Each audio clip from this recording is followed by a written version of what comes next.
They produced a huge tome of tweets and texts and everything. We discovered that 39 Labour MPs that morning I did that interview demanded I be suspended, and several of them said I was anti-Semitic. John Mann actually was saying I'd said Hitler was Zionist and so on.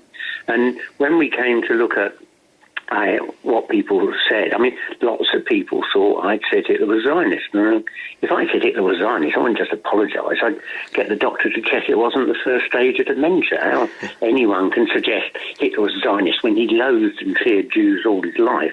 It's bonkers. So who, explain, a bit of colour, Ken, who were you talking to? You were talking to a barrister, but who is this disciplinary panel that you were before? Well, this was set up by Neil Kinnock, I think, about 30 years ago to get rid of the militant tendency. And there's about 12 people on this National Constitutional Committee, and they set 3 there to hear each case. And I mean, literally, we've now sat through 2 days of this, and they said, well, I mean, there's 3 or 4 more hours to go. So we all just need to go home and get a meal, you know. Yeah. A nightmare. But the trouble is that in the run-up to the last Labour leadership election, when Jeremy Corbyn was challenged by Owen, something like about 10,000 Labour Party members who would have voted for Jeremy were suspended so they couldn't vote. And I just think, this is nonsense. None of them were able to get a sort of inquiry that I've just had the panel hearing. And even more appalling, we said, look, we believe that the press and the public should be free to come in and see this. This isn't North Korea, it's a democracy. But they absolutely refused. And I think it was because they're rather embarrassed that so many things, allegations were made against me, which have turned out not to be true. And then I've had a lot of that in my life. I'm used to it. Yeah. Now, you had the eminent QC, Michael Mansfield, representing you, Ken. Yeah. And he's brilliant. Was he good? Oh, yeah. Well, he questioned me for 2 hours, and then the National Constitutional Committee's barrister questioned me for another 2 hours. And literally, what I find interesting, and this also was the case when I gave evidence to the House of Commons Committee investigating anti-Semitism. I pointed out that in the 8 years I was mayor, anti-Semitic incidents in London were cut by half. And then under Boris Johnson, they doubled. And no one looks at why is that, what's the cause of it. They just all want to talk about, did I say Hitler was a Zionist, How important is it to you, Ken, to be readmitted to the Labour Party? I mean, how many years have you been a member of that party? Oh, since 1969, so it's almost just 48.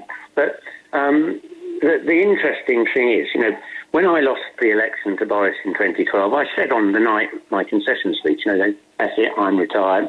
My wife went off to get a degree and become a teacher. So for the last 5 years, I've been the house husband, I didn't seek another parliamentary seat. I didn't ask Ed Miliband or Jeremy Corbyn to put me in the House of Lords.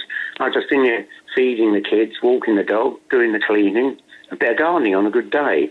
And so I was suddenly set up for all this. I think basically it was, last year people were trying to undermine Jeremy by saying he was soft on anti-Semitism. And I don't know about you, but in all my years in the Labour Party, I've never heard someone say anything anti-Semitic. 80 Labour Jewish members wrote a letter to The Guardian back in April saying in all their hundreds of years collectively in the party, they've never heard anything anti-Semitic. Someone who's racist or anti-Semitic ain't going to join the Labour Party. Certainly, given for 5 years we're led by a Jewish leader, aren't we? And who will decide whether you are readmitted? Is it that 12-strong committee, or does the Labour's NEC get involved? Does the leader of the Labour Party get involved? No, this is the annoying thing about these changes. Jeremy didn't even have a say in my being expelled. It's solely a matter for the General Secretary of the Labour Party and the bureaucracy under him.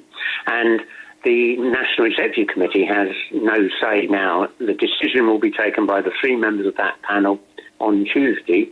Their decision's final. The only appeal beyond that would be to go for a judicial review of their decision. And I've said to them, look, if you accuse me of having, expel me for what I said, I've got the right to go to the court, and the court will examine whether it's true. Is that what you'll do? Oh, yeah. I mean, we'll have to do a crowdfunding appeal for the funds to pay for it. I mean, going to court's never cheap. No. But, literally, Michael Mansfield doesn't think that there's a chance of the Labour Party winning a case for my expulsion. Because literally, you think back to 11 months ago when I was expelled, there were people screaming, I was anti-Semitic, I was a Nazi apologist and all this. Now it's simply come down to what's the interpretation of, two things. What's the interpretation of the meaning of the word support? And was it wrong of me to say that Nazshar, she was offensive, she was over the top, I didn't agree with her comments, but she's not anti-Semitic. And given they've readmitted us as a party, they clearly accept she's not anti-Semitic. So for me to be expelled for defending somebody who's been readmitted would, I think, be bizarre. Would be bizarre. What's your hunch, Ken Livingstone? You've been around the Labour Party, 48 years. Do you think they're going to chuck you out? I've always thought they would, because the National Constitutional Committee has got about 10 right-wingers and only 2 left-wingers. But I mean, they clearly have to consult their lawyers about what's their chance of winning a judicial review. And I mean, I don't think even their lawyer, who just spent 2 hours grilling me, is going to say you've got much chance of winning. And do you think they've already decided what to do and they're just taking legal advice this weekend, or are they pondering and taking advice? I think they've still got to take advice. Literally halfway through today, and they took an hour to decide whether or not the inquiry should continue. That was a very long time to decide whether or not it should continue. I mean, if I was clearly guilty of sale, it would have taken a couple of minutes. Yeah. So I think they recognise they're in a rather weak position, and I mean, whether they really want all this to drag on, because not only is, a very good chance the court would overturn their decision, the court might comment very unfavourably about the rules and procedures of this constitutional committee, because it completely ignores our British traditions. I mean, to say someone could be expelled because they said something that people didn't like overlooks something. Remember George Orwell saying freedom's the right to say something other people don't want to hear. And, we've almost got an apology industry that's grown up over the last few years in this country. Don't say this, don't say that. We need to remember freedom is the right to say what you believe. Indeed. And can I just ask you, have you spoken to Jeremy Corbyn today or in the last few days? When did you last speak to him? At Christmas, we bumped into each other. I was going into City Hall News coming out. I'm not really supposed to have any dealings with the Labour Party or Labour Party members until this case is resolved. I'm not even allowed to go to my local ward Labour Party meeting. Dear me. Would you miss it if they kick you out?